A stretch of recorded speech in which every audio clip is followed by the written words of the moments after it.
wasn't sure there was going to be a sparring match agreement that we'll spar for a while. I wasn't sure. I was honest about it. That's why he said it's going to go rounds. I wasn't sure if there was an understanding that, we'll play a little bit and then we'll get a little more and, whatever. So that was part of it. Acknowledge Jake has had double jaw surgery, 4 plates, 8 screws in his face, and everybody is just kind of breezing past that like it's no big deal. But I'm looking further into this because that's no easy surgery, and I'm starting to ask the question, is this the beginning of the end of Jake Paul's boxing career? As his brother, I was just shocked. I'm in the hospital with the guy, and he's like, yo, can you make this TikTok? Can you film this for me? He's like laughing and having a good time. Does not have any agenda against Anthony Joshua, because it feels to me like that fight, before the fight, I was refusing to accept the principle that this fight could be scripted.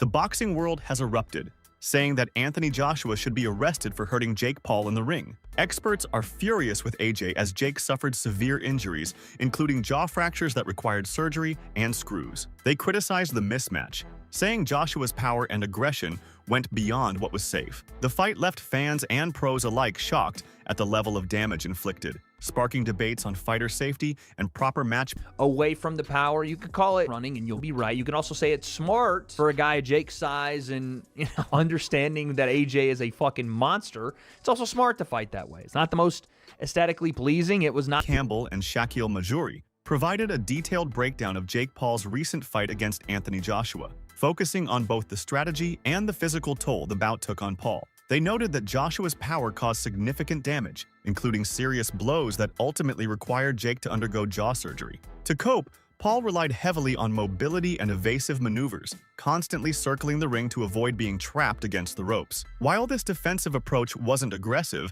it allowed him to survive more rounds than many expected against such a formidable opponent. Campbell and Majuri highlighted that Paul's focus on movement and ring awareness helped preserve his stamina and reduce some of the damage. But Joshua's overwhelming strength still inflicted visible injuries. The analysts emphasized that Paul's tactics showcased the importance of defensive planning in boxing, while also underscoring the risks when fighters face mismatched opponents. Be the end for him in terms of what he's doing in the boxing ring. Listen, so long as people will tune in and so long as Jake Paul is paid by Netflix or any broadcaster to air his fights, we're going to see this continue. And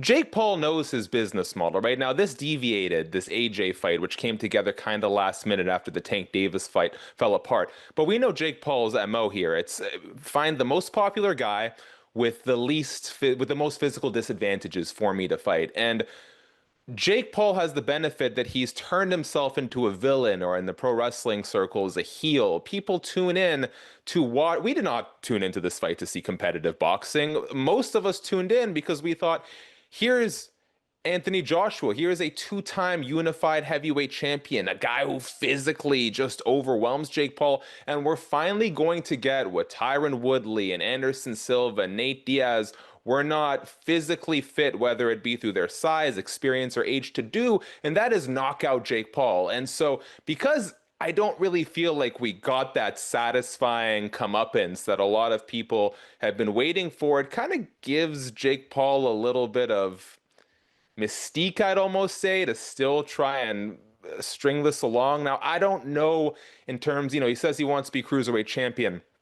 I'm not quite sure what the competitive road there is, because let's make no mistake, the reason this fight lasted as long as it did is because Jake Paul focused exclusively on being elusive. He did his best, and kudos to him, right? He did a great job of not getting cornered. He was always on the gas until the gas sort of fell out from underneath him. And so I don't quite know, short of leveraging his popularity, how he's going to get to that title shot if he's not actually going to fight, like really fight an elite boxer. But if he's looking to make money, there's the KSI fight out there. There's the Tommy Fury rematch. There is ways for Jake Paul to... Champion Michael Bisping reacted strongly to Jake Paul's crushing defeat against Anthony Joshua, describing it as a masterclass in professional boxing. He highlighted how completely outmatched Paul was, emphasizing the precision and power behind Joshua's punches. AJ's combinations and uppercuts left Paul with virtually no room to move, exposing weaknesses in both his defense and strategy.